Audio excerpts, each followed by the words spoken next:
Hey, what is going on, freedom fighters? Welcome back to another broadcast here on Break the Chains Media. Today is today's Monday, March 2nd, 2026. I always got to mix up those dates. I always got to mix up the announcement because that's what I do. Appreciate y'all hanging out here. We got a wild show. We got a wild event here for you today. Just a completely off the rails weekend. This entire month, this entire year, everything is just keep building, keep mounting to more and more insanities, absurdities. And is this real? Is this real reality that we're living? Yes, in fact, it is. This is the world we're dealing with. We are dealing with a world where the sandbox is lit up. No one is real. Clone celebrities are walking among us, and former presidents are testifying against pedophile cases. So this is the world that we're dealing with now. This is the world that we're living and we're being a part of. So thank you for being here. Thank you for sharing the time with me. Thanks for checking in with me because it's important to stay focused. It's important to remember why we do what we do. And the best thing that we can do is to stay involved on a local level, because the world's going to keep spinning and the globalists are going to keep doing their thing and wars are going to perpetuate. The military-industrial complex, backdoor deals, nation states, you name it, all of the things. We're going to get into my take on the whole Iran conflict, war, escalation.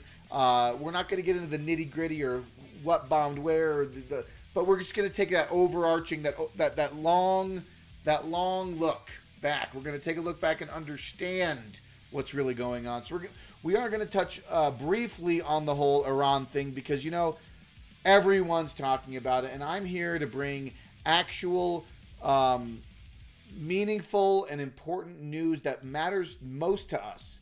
Because, yes, the global debacles and the global wars and all of this chaos that happens thousands of miles away is... It is deflating, and it is demoralizing. But what we can do is we can operate and make tangible, monumental changes in our local community, and that's what I'm going to be talking about here. And that's what I encourage everyone to stay focused on. Is yes, be aware of the global politics. Be aware of geopolitics and cultural phenomenon, you name it. Extraterrestrial, esoteric stuff. Sure, add all that into the mix. But if you want to fundamentally change and make an impact in your world, an impact on your life, you gotta stay focused on the local issues. You gotta stay focused on what matters most. And what's happening right now under the Golden Dome at the Mile High City in Denver, Colorado. Got 400 bills getting shoved down our throats every legislative session. It's happening and it's in real time.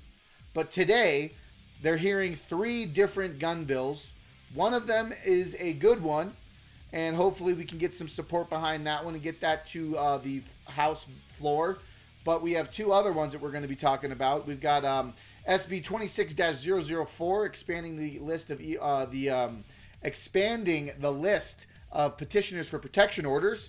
So that's a whole conversation. Basically, it's the red flag. It's the expansionary red flag law that we're going to be addressing. And then we have another one, HB 26-1126, the requirement for firearm dealers. This is the FFL pay-to-play concerning requirements dealing firearms for FFLs here in Colorado.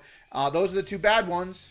And then we're going to be talking about HB 26-1072, which is a good bill with Representative Scott Slaw, right to firearm possession and elimination of extreme risk protection orders. So we're going to get into all of those gun bills, and we're going to get you a rundown on that.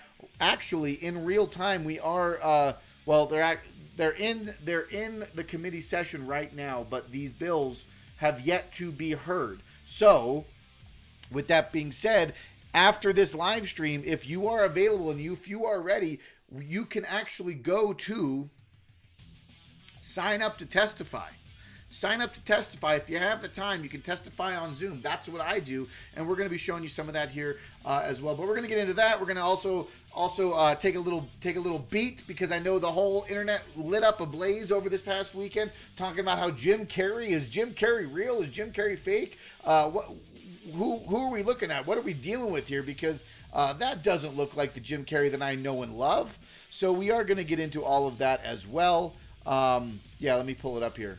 So, yeah, I've got this right here. So I got that ready to go. So, yeah, we are going to get into all of those things. Folks, if this is the first time joining Break the Chains Media, smash that thumbs up button. Be a part of the Chain Breakers here on Break the Chains Media. We do Mile High Mondays, Tyranny Response Tuesdays, and We Are Change Wednesdays, focusing on Colorado politics, local issues, things that matter, things that you can actually move the needle on, because that is the agenda. That is what we need to do. That is our direction forward coming into the midterms and into the Agenda 2030 globalist narrative. So we got to fight all that. We got to be a part of it. And that the best way to do that is to stay local, stay active, build coalitions, build grassroots movements, and be a part of the Chain Breakers here on Break the Chains Media. Follow me on social media. Follow me on Instagram, Facebook. You name it, you can do it. Check out the landing page here, breakthechains.media. That is the website. Go over to the top right corner, pick up Realm Walker Hot Sauce, the official hot sauce of Break the Chains Media. Travel the 9 realms of Norse mythology through hot sauce. We've got 5 different flavors out. 6, technically 4, 5, 6, depending on the kind of peppers I have, is honestly the kind of hot sauces I'll be getting. But right here, you've got the different realms of Norse mythology. You've got Niflheim, Midgard, Alfheim, Vanaheim, Nidavellir, Jotunheim, Helheim, Muspelheim, Asgard, and Ragnarok. Plenty of different flavors, plenty of different things. Some are still yet to be released. Some are still yet to be announced. But the ones I do have, I got some milder ones, the green ones, and then I've got the super hot ones, Muspelheim and Ragnarok. Ragnarok is definitely my favorite. It's the spiciest. It's the smokiest. It has all of the delicious flavors, that dark brown, smoky, delicious vibe. That is Realm Walker Hot Sauce. So support the channel. Be a part of the Chain Breakers here. Pick up a bottle of Realm Walker Hot Sauce. Follow Realm Walker Hot Sauce on Instagram at Realm Walker Hot Sauce. Or reach out to Break the Chains Media and we'll get yourself a bottle. We get you going. So without further ado, that is what we're going to do. We're going to do the rundown here, folks. Do we want to start with Jim Carrey? I don't know. Do we want to? Like, I know, many of us loved good old Carrey, right? Good old Jim. He was a childhood staple in our millennial youth. He was Dumb and Dumber. He was Liar Liar. He was the pet detective. He was all of the things that we knew and loved him for. But now apparently he looks a lot different. This is the word on the street. It's not the same person. People think that he was replaced. A case of the body snatchers. You know what I'm saying? Some weird stuff's going on, folks. This is extremely, since we're already here, we're just gonna warm up. We're warming up with Carrey, okay? Because I think this you gotta break the ice, and this is the great icebreaker, right? So Jim Carrey, Ace Ventura, pet detective, liar liar. He could tell no lie as the attorney.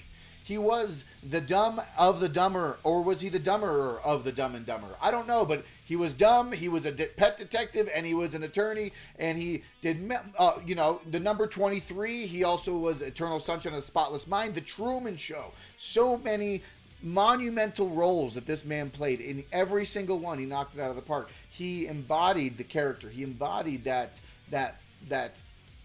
whether it was high energy, funny, over-the-top humor, the SNL vibe. Well, he started on In Living Color, right? Most people don't remember that he started his career on In Living Color as the token white guy of In Living Color. But now he looks a little bit more like Mickey Rourke. Maybe he went to the Mickey Rourke plastic surgeon.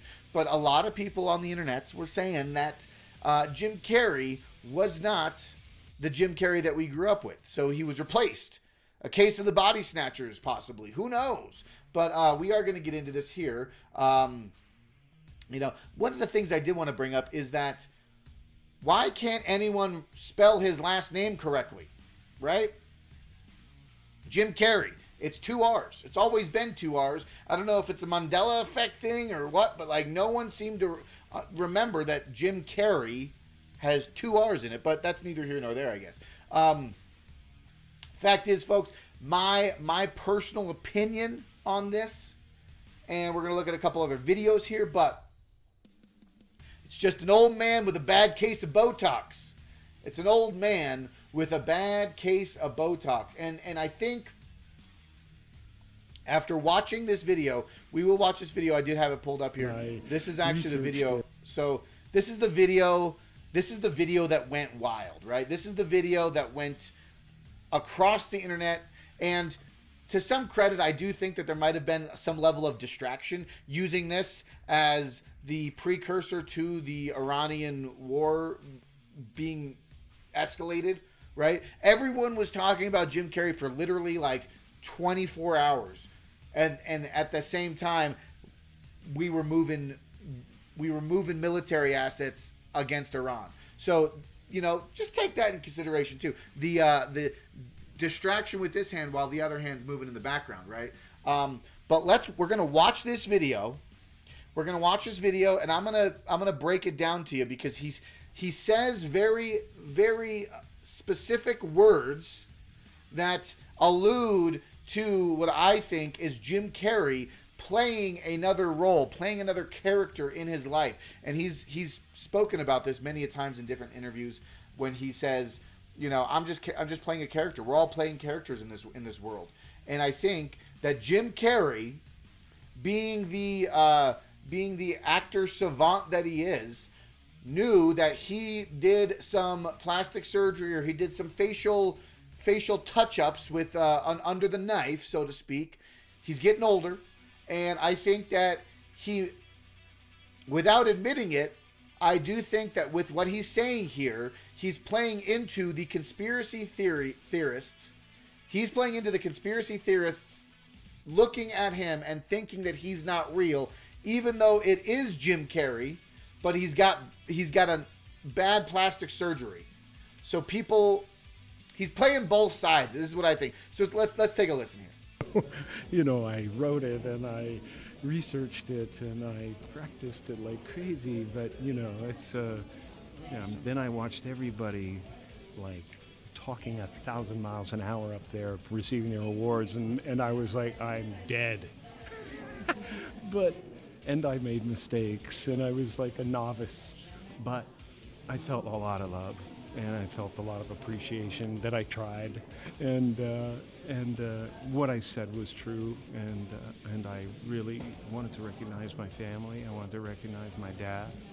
I mean, my dad was the type of person that if you met him for 5 minutes, you felt like you knew him for 50 years.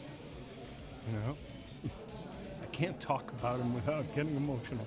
Oh, loved it. It's so beautiful.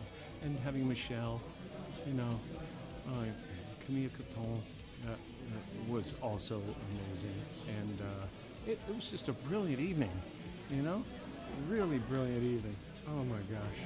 Marshall Mullivan was off the hook. I mean, I can't believe he committed to doing all that. I was really, is this about someone else? My favorite funny face is the one I'm wearing right now. Thank you so much, Jim. So he, during that interview, he addressed all of the conspiracy theorist talking points.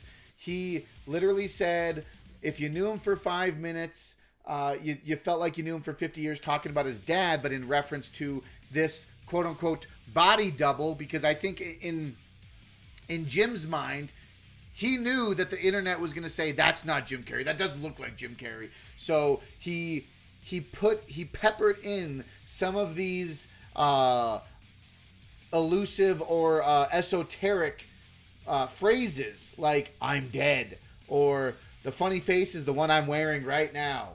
Like he's making jokes in the interview about the fact that he got Botox, right? That's what I think. I think it is Jim Carrey. I think he got some plastic surgery. I don't think it's a different person. I think he's just getting older. He got some his eyes were lifted up. The droopy eyelids were lifted up, and his cheeks were kind of like filled out. So I just think it's a case of the Botox face, as it were. But Let me know what you guys think in the comments or in the live chat. Let me know what you guys think. But yeah, I think it is Jim Carrey. It's just an older Jim Carrey with some Botox, pretty much. Yeah, moving right along though. Moving right along. We want to keep it going. Warming it up. We're doing we got this post. We're gonna get into the Iranian thing. We want to do Iran real quick, or do we want to end the stream with Iran? So I just cleaned my office. So let me see. Do I have it here? I can't remember. Maybe it's, yeah, that's better, I guess. I don't know. Whatever. It's fine. Really. I just cleaned the entire office. Detail cleaned everything. Everything is in its new place. Or yeah, that's fine. This is good. Yeah. So I took everything apart, reset the entire office, cleaned the computer, cleaned everything. Everything is spotless. Looks fantastic right now. So that's why the camera was a little off kilter from the edit, but that's neither here nor there. We're getting into it. Sun's up, guns up. I think we're gonna land the plane on Iran. What do you think? Let's get into the Colorado issues. Colorado issues are more important. Iran. Everyone's got a take on Iran. I'm just another guy on the internet spouting my 2 cents on it, which is fine. But everyone has a right to have that conversation. But what is it going to do at the end of the day? What's people bitching on the internet going to do, because they're going to do it anyways? But we'll get into that in the second half of this stream. Let's jump into some of the legislation that's happening on the under the Golden Dome. Let's make it happen, folks. So I think I just shared it. Did I not just share it? Hold on. Hold please. I have it. I have it over here. Hold on. Let me find it. Because I just had it saved from the House floor earlier today. They voted through the 3D printing gun bill. Yeah, here it is. Yeah, so this is, fantastic. Love that. Love it. So, with a 40-25 vote on House Bill 26-1144, that is the 3D printing firearms and components, passed the House as a whole for 40-25. Your typical suspects voted in favor, and all of the regular representatives voted against it. We got Woog, Slaw, Kelty, DeGraff, Caldwell, Bottoms, Bradley. So, folks, this is why local politics matter the most, in my opinion. Is we're sitting here watching legislation run amok. We're sitting here watching representatives continue to push, regardless of the will of the people, right? And that's what the problem is the most. So this here I posted a little bit ago. This is from my testimony against 26-1144, the 3D gun blueprint bill. Now this bill does still have it's got to go to the Senate, and then it's got to go to the governor's desk. So the only other option right now would be you could petition your senator, you could petition the governor, but it's not looking good for the 3D printing bill. But you can go check out this post here on my X account. It's a 2-minute post from my testimony. I'm going to be posting a lot of my video testimonies that I've done all week. So stay tuned and stay abreast on what I post on Twitter and Instagram. But let's get into some of the bills that are being heard in just a little while. We had a rally down at the Capitol earlier today. It was Rocky Mountain gun owners. And a lot of people showed up. Good amount of people. Not a lot. But there was... I have hiccups now. Fantastic. I have hiccups. We're doing this in real time. This is just what we do. This is just real. This is real life. We're living the best life. This is how we operate here on Break the Chains Media. So just be a part of it. We're all real people fighting the good fight, okay? Thank you for hanging out. Thank you for being a chain breaker. Smash that thumbs up button. Give yourselves a round of applause, folks. Appreciate you all. All right, let's get into it. Yeah, so if you want to right now, you can go to, let me see if I can actually find it. Yeah, sign. I'm going to post this in the chat. And I want someone, if you can do it, I want someone to click on that link that I just posted in the chat. If you are available to, sign up to testify against one of these three bills. Excuse me. One of them we are in support of. So if you want to support it, if you want to build a support, show up and give your support to a bill. But we want people to show up and testify. And I know people say, oh, well, what's the point of testifying if they're just going to pass them anyways? Folks, it's the fact that we're on state record. We're on government record. The constituents of these representatives, of these Senate districts, we're going into the state capitol and opposing the legislation that they're signing. No taxation without representation, right? I mean, how much money do we pay into Colorado taxes? And these people do not represent us. They represent an ideological minority. They represent a small fraction of an ideological entity in the state of Colorado, nationwide, but you know what I'm saying. But yeah, they do not represent us. So you can either sign up to testify against SB 26-004, sign up in support of SB 26-1072, or sign up to oppose SB 26-1126. We're going to get into all of those right here, right now. So SB 26-004, expanding the list of petitioners for protection orders. Concerning who may petition a court for an extreme risk protection order. This is the expansionary red flag law bill. Expanding this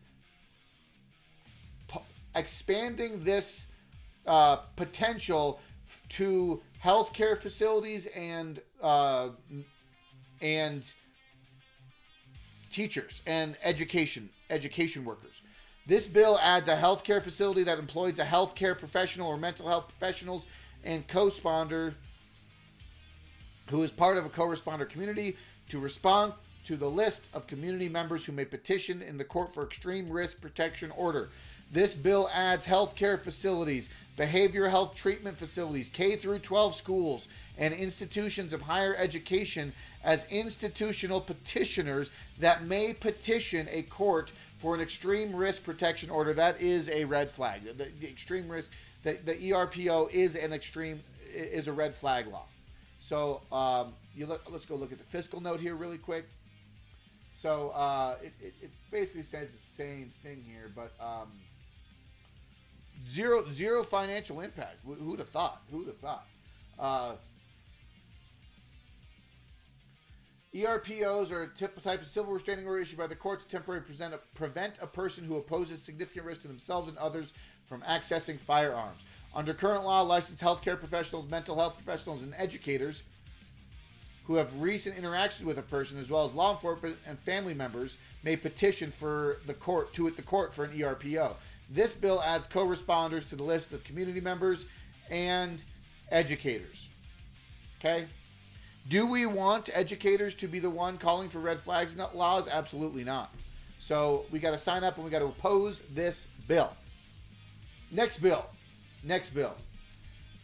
Right to firearm possession and elimination of extreme risk protection orders. That is Scott Slott's. It's I wouldn't say it's opposite, but it is in the same vein, but it is different. It is ideologically different because the other one was expanding the ERPOs and this one is aligned by the Constitution. So let's take a look here. Concerning an individual's right to possess a firearm to the extent permitted by the Constitution and in connection therewith, eliminating extreme risk protection orders. So this is a petition to codify an individual's right to own, possess, and use a firearm to the maximum extent permissible by the state and federal constitutions. I think that's pretty reasonable. That's the sad thing is why do we have to rule by legislative decree? Why are we in a position in Colorado where we have to rule by statute? Why do we have to rule by law? Why can't we return to the Constitution, acknowledge that this is a founding document, these founding documents, X, Y, and Z, explain it to us.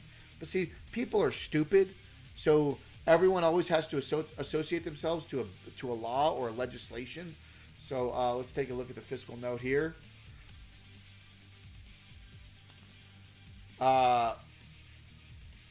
Let's see here. The bill repeals law regarding extreme risk protection. I mean, it's pretty simple. I mean, it's one sentence. Like, the bill repeals laws regarding to extreme risk protection orders for firearms, reverting to the supreme law of the land, which is the Constitution, right? I mean, the fact is that we could probably gain money from this, honestly. Like all of the processing and all of the issues that are involved with instilling these ERPOs, that's a problem. The bill repeals laws regarding civil court orders for the surrender of firearms by owners, known as extreme risk protection orders. Specifically, the bill repeals the judicial process regarding the ERPOs, requirement that firearm safety courses include instructions on ERPOs, requirements that concealed handgun training requires ERPOs, prohibition on issuing concealed carry permits, duty of Department of Public Safety to maintain ERPO hotline, duty to the CDPS to include ERPOs in its automated protection order, duties of the Department of Health and Environment, increase awareness, ability of a tenant to provide an ERPO as evidence of a protection order for the purposes of immediately vacating their residence without further obligations. This is a great way to cut some funding, or to cut some financial costs, right?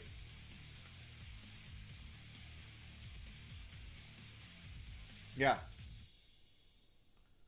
The fiscal note assumes that this bill eliminates these appropriations, that the reduction amount is approximately the same amount that these agencies received in the initial fiscal note. However, the exact number may vary given adjustments to state expenditure calculations since the passage of 77 and 70. I wonder why it's showing negative. Does that negative mean it's going to refund us? I think that means it's a refund. If I'm understanding this right, the Judicial Department will have decreased workload. Yeah, exactly. The Judicial Department will have a decreased workload from the repeal of the ERPO process. Prior appropriations funding an additional magistrate, FTE, and their support staff, representation for ERPO respondents, and mental health evaluations. The total cost reduction for the department is about $380,000 and 1.2 full-time employees. So you're saving the state money by passing this. What a great way to come into this conversation and say, hey, you guys know, I know we're in a fiscal shortfall right now in Colorado. A great way that we could cut some costs is remove some of this bureaucratic legislation and bureaucratic process that involves ERPOs in Colorado, right? It's a great opportunity. Moving right along, last of these three bills, that is, this one is HB 261072. I highly support to sign up right now and see if you can go sign up to testify in support of this bill. Representative Scott Slott's going to save the Colorado state budget a lot of money, 6 figures or more. So it's a great way, it's a great conversation to sell it to these Democrats. But Democrats really don't care about money. They just care about they're ideologues, right? They're all ideologues. So this last one here, we're going to be talking about HB 261126. Requirements for firearm dealers. This one's the FFL. This is the anti-gun law bill, or the anti-gun shop bill. Under current... Hold on. I got to take a little sippy, dude. Gandalf, what do you got to say to these gun-grabbing legislative commies?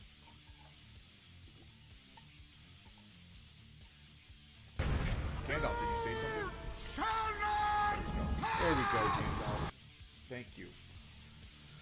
Under existing law, a firearms dealer in FFL must obtain state permit in order to engage in the business of dealing in firearms.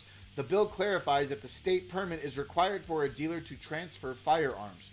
Under existing law, in order to be issued a state permit, the dealer must not have had firearm dealer license or permit. This is so... Why is it so blah, blah, blah, blah, blah? The bill makes provisions related to a dealer's employees who handle firearms also apply to any individual, including an independent contractor, who performs an employee's duties, whether paid or unpaid.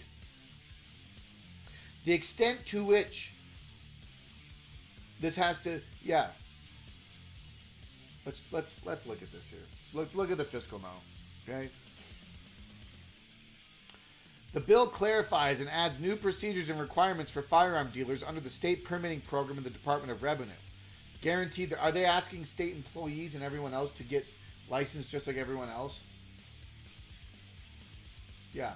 The bill clarifies and adds new procedures and requirements for firearms dealers under the state permitting program in the Department of Revenue, as discussed below. Under current law, state firearm, an FFL licensee who sells firearms retail to the public. This includes transfer of firearms. In this definition, it also adds a definition for employee, large capacity magazine, responsible person, and transfer.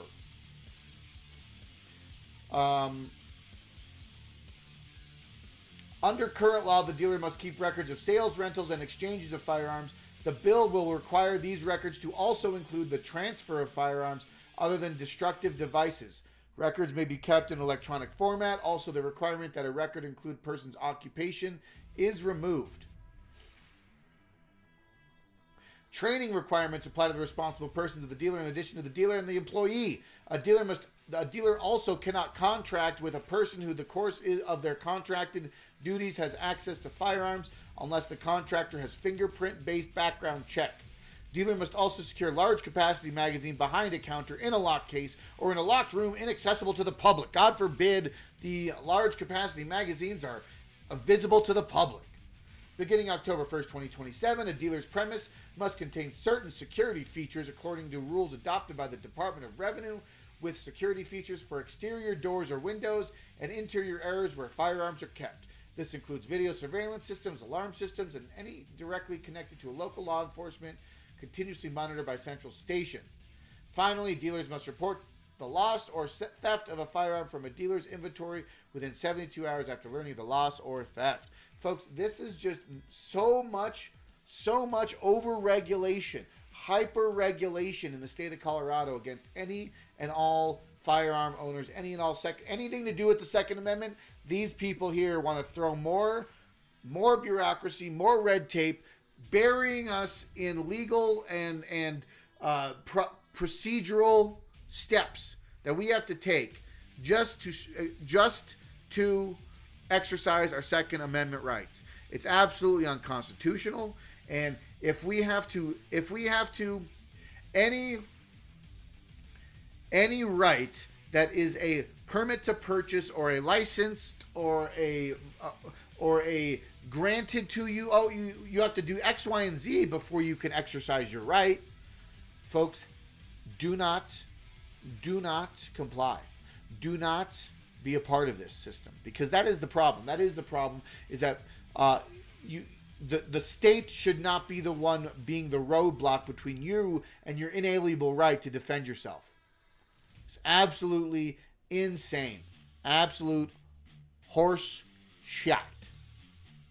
Yes. So, folks, if you can, be a part of the chain. Be a part of the movement.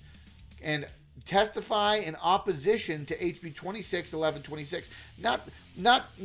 Let's not disregard the fact that a majority of gun shops in Colorado right now are already contemplating leaving the state. Right now, Colorado is trying to price cap and price lock and legislatively roadblock all of Colorado from the ability to purchase, the ability to own, the ability to obtain firearms. And this is what they're doing. They're saying, "Oh, look, we're not in defiance of the Second Amendment. We support the Second Amendment. It's in our Colorado Constitution. We're not abolishing the Second Amendment. We're just passing 1,000 bills that will make it physically and like logistically impossible for anyone to exercise their Second Amendment rights. See, that's what they're doing.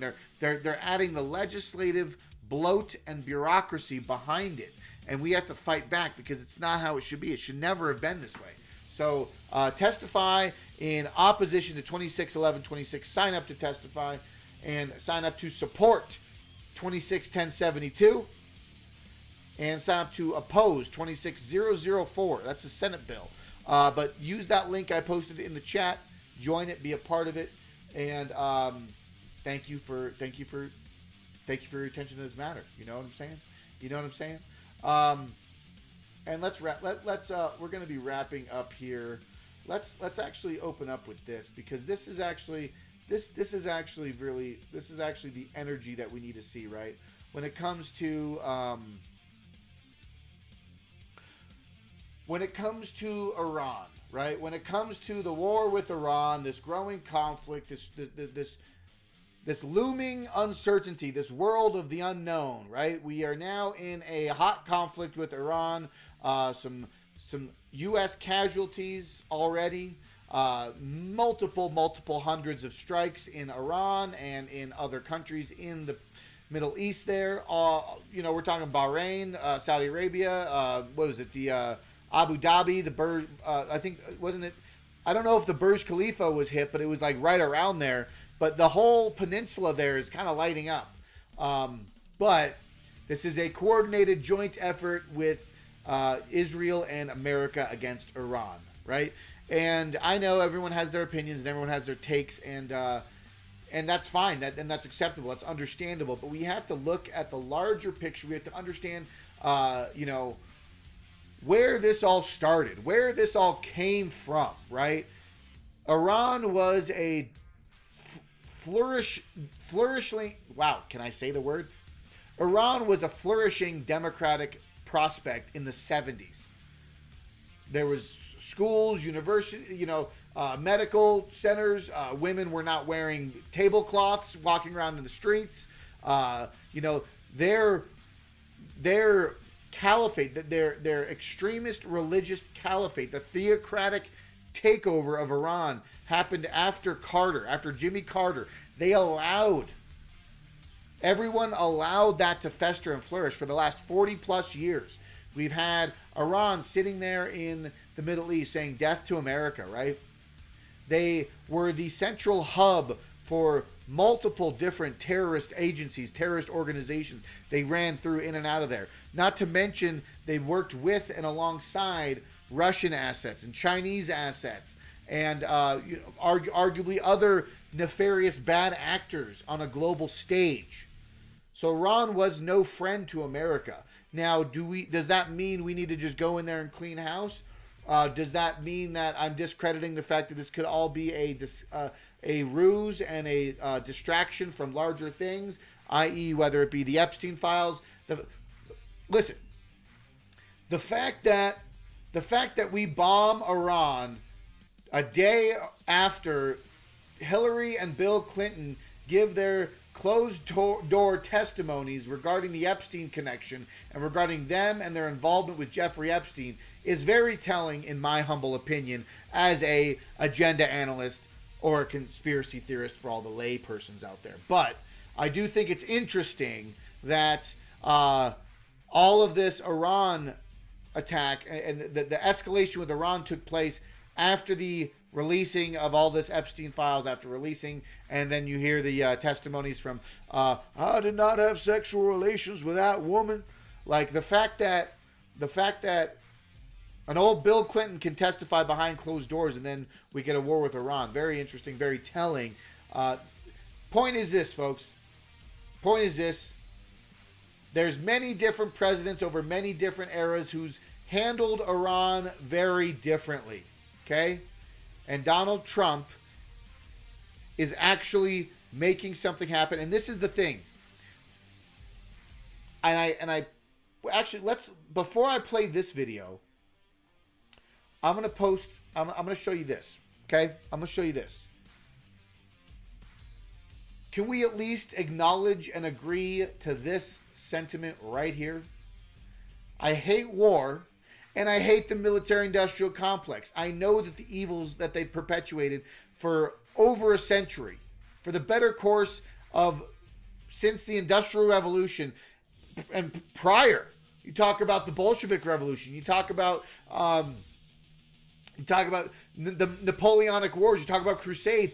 For the course of human history, we've had war and we've had propaganda, but it has not been as ubiquitous and as pervasive as modern day, with the immediacy of technology and information flying through the internet, flying across the cybersphere, right? I hate war and I hate the military-industrial complex. I also hate the caliphate and theocratic extremists and their rule of Iran since the 70s. Both of these things can be accurate. Both of these things can be true at the same time. I understand global war and global economics and wartime economies, right? That's another thing that we have to take into consideration, is that right now America is, powers are shifting on the global political table, right? The political chessboard, the powers are being dynamically shifted. China has always been in a building up of their military might, of their military prowess, right? Russia's been in a wartime economy for the better part of 3 years now, again with the war in Ukraine. There's a lot of countries that have wartime economies, meaning that they can crank out missiles, they can crank out tanks, they can start building and funding this effort, right? Well, America's just always sat on their military might, right? That's the thing. But now we're sitting here watching this, and I look at this meme and I say the 2001 Iraq war propaganda, 2025 Iran war propaganda. It looks a lot the same, folks. It looks like it's kind of, we're playing the same game here. However, the propaganda may be the same, but the president isn't. The president in 2001, post 9/11, was George W. Bush. Okay? He was, for lack of better terms, an idiot. Cheney was involved. Rumsfeld was involved. His daddy was involved. I'm sure all these other people had a lot more things to do with the 2001 war in Iraq and war in Afghanistan and this whole war on terror, right? This whole narrative, right? That doesn't mean that propaganda isn't valid today, okay? I will say this, though. Do you guys remember when Donald Trump threw out those B-2 bunker busters and blew up 3 of their nuclear testing facilities in Iran overnight? One fell swoop. Everyone lost their collective minds. Is it really that loud? Why is my microphone that loud? Am I that loud, or is my microphone that loud? I don't know, but it's reading like it's a little hot on the mic. Turn that down a little bit. Maybe that helps. Maybe that helps. Yeah, there it is. Folks, we all lost our collective minds when Trump dropped those B-2 bombers, bunker busters, over the Iranian nuclear facilities. Everyone thought back then it was going to be World War II. Everyone thought back then it was going to be World War III. World War III, we're going to go to war. Everyone's going to get lit up. We're all going to be glowing in the dark, right? Nuclear bombs everywhere, right? That was what we all thought. Well, it didn't happen. It didn't happen, okay? Everyone also thought that in his first term. Remember in his first term where he shot a bunch of missiles off of a destroyer to Syria, blew up a bunch of shit in Syria? Everyone thought that was the start of World War II, okay? Folks, I don't like war, but we are witnessing this. And then he also had that what was it? The little stint with Pakistan and India or whatever it was. Point is this, folks. Trump is operating a different playing field. Trump is operating a different game, a different mindset when it comes to the conflict and the conflict resolution. And I do think that time will tell. This might not be a forever war or a prolonged war or a spreading democracy war or a regime change war like the war of old, right? And this is the problem. Everyone my age, anyone that was alive enough to remember and understand 9/11 and the ramifications of 9/11. We all got war PTSD. I'm not taking away. I'm not talking about a shell-shocked soldier PTSD. I'm talking about psychological propagandized PTSD, because an entire generation was fed this war on terror narrative. We were fed this war propaganda, and it all was lies. So when I say we have PTSD, I am saying that there is an entire generation of America that does not like wars, because we've seen our friends and family members die, getting sent over to the sandbox to for what? For what? So when all these we spend 2 decades. We spent 2 decades in Iraq and Afghanistan. Thousands of Iraqi citizens die. Thousands of Afghanis die. Thousands of our soldiers die. No one wins. And then we see the pathetic withdrawal of Afghanistan from Biden. Okay, so an entire generation has war propaganda PTSD.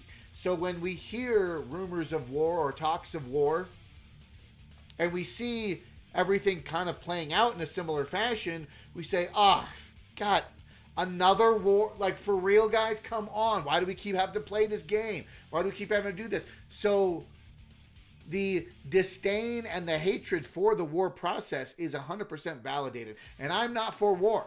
But I do also understand that the Iranian Caliphate and the radical Islamic extremists have the only thing that these people want is the destruction of the West, the destruction of America. They ideologically believe this, right? So why perpetuate that further? Why allow that to continue to fester any longer?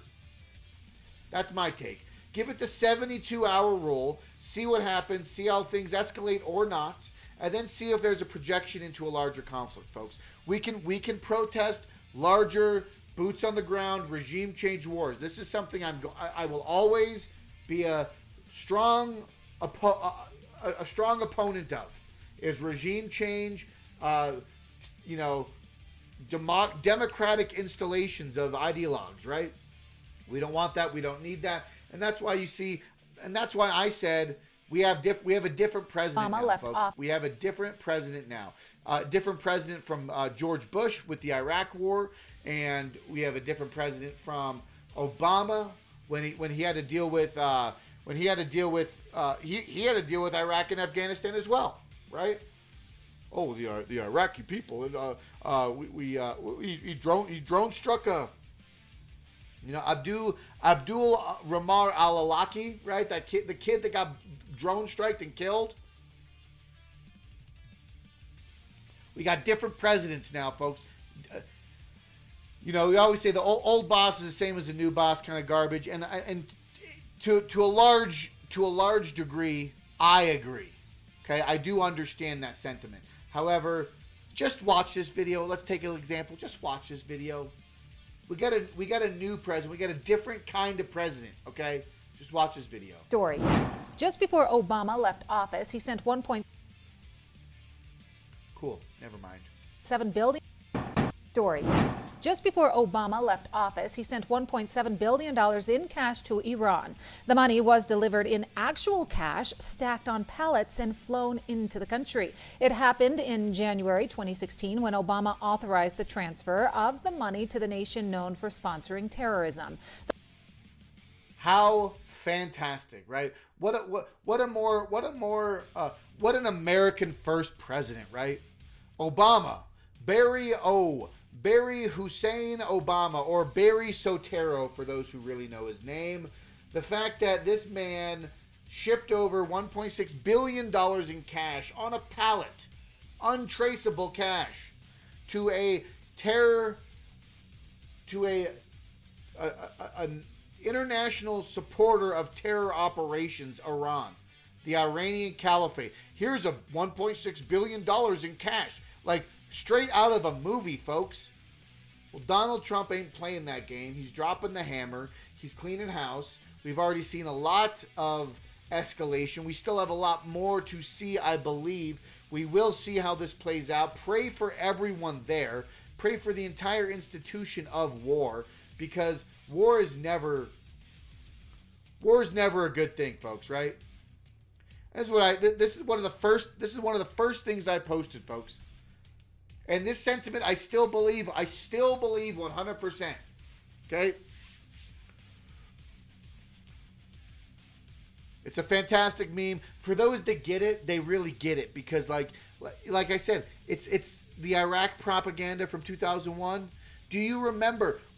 Name that moment. Name this moment. Okay, this is an AI image. Okay, this is an AI altered meme, but for those that know where this came from, right?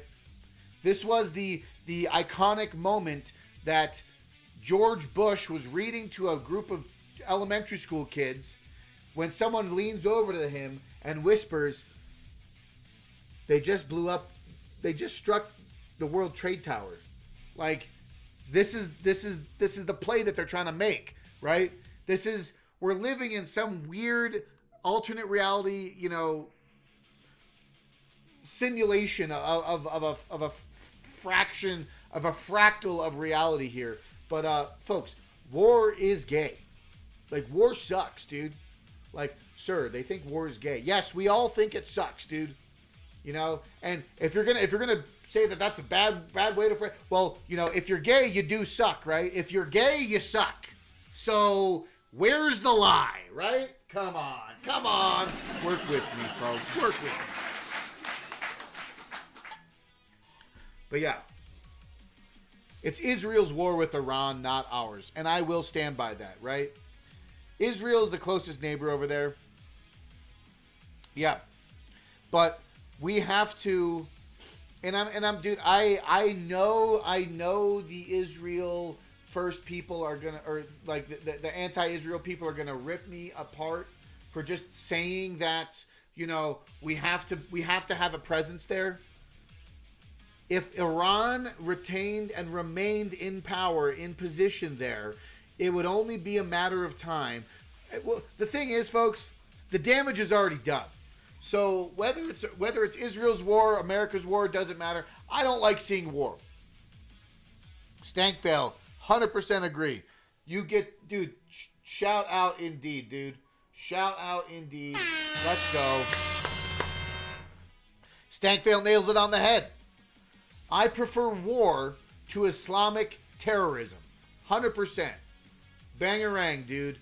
That's where I stand. And folks, we've already crossed the Rubicon. We're already in uncharted territory, because the fact is that for the last decade or more, we've had unfettered immigration processes coming through the southern border, and people of all nations using our porous and well-oiled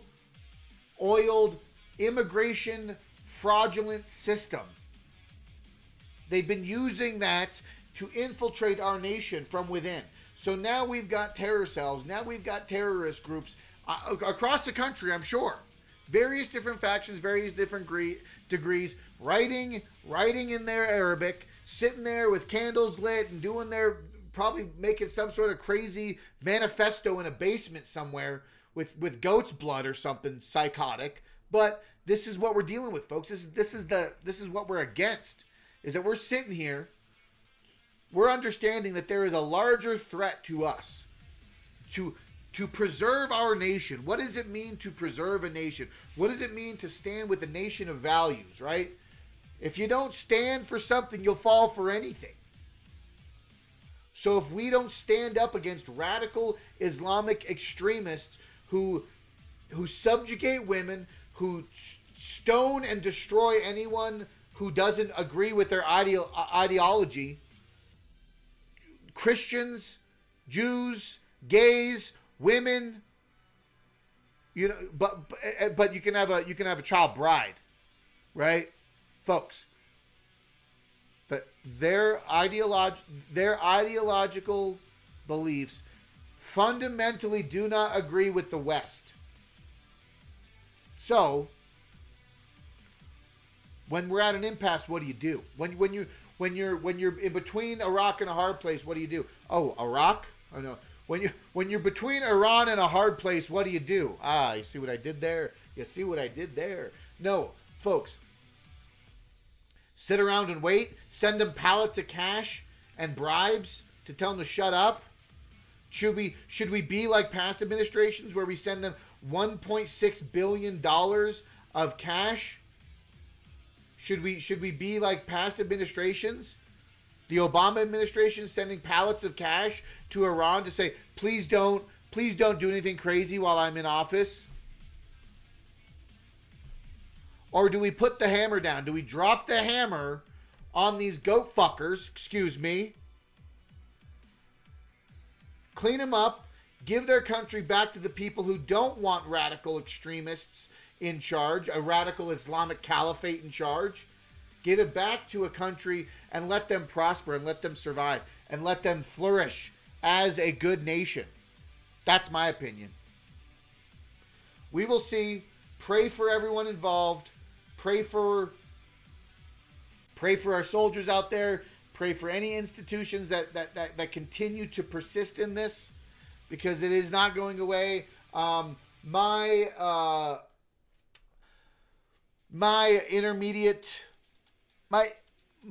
moderately educated guess says that this will probably go on into the better part of the summer, maybe into the fall, but I don't see it lasting more than a year. Trump is saying maybe 4 weeks. That's optimistic. I don't see it being cleaned up in 4 weeks. However, we have reports that over 40 of the top Islamic Caliphate extremists, were taken out. So, but now you got Lindsey Graham out there talking about taking over, targeting Hezbollah and all the other factions and all these other terrorist cells. But cut the head off a snake, 3 more pop up. This is kind of how the terrorist rings work out there. But if you can slow them down long enough, if you can dismantle their regime, if you can topple their operation, more power to them, I think. I'm not for war, but I'm at the same time sick and tired of all of this bullshit and using weaponized terrorist factions to promote and support ideological goals, whether it be globalist, whether it be nation building, whether it be foreign nations influencing other nations, you name it. I'm sick and tired of it. And thank you for listening to me rant about, I'm just a guy yelling at everyone on the internet, my own thoughts. So let me know what you think. I think overall, wars are not good, but something's got to give. And us sitting around doing nothing isn't going to help anything. So, I do see that it's an overall good. It's a hey, look at that! A lot of frames dropped right there. What the fuck was that? That's weird. Okay, well, with that being said, folks, I think we are landing the plane. We're wrapping it up here.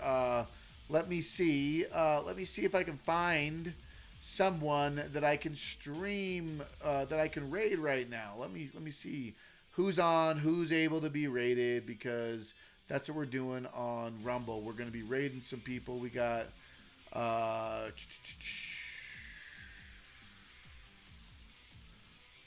is it? Yeah. We're going to do this. Sounds good to me. We're going over to the Owen Schroyer podcast. Is that what it's called? Owen's Report, right? That's where we're gonna go, because Owen Schroyer's a beast. Owen Schroyer's a boss. He's always been about it, and he's probably he's gonna give you a little bit more insight than I could. But folks, thank you all for being a part of Break Chains Media. Thank you, and I appreciate everyone being here.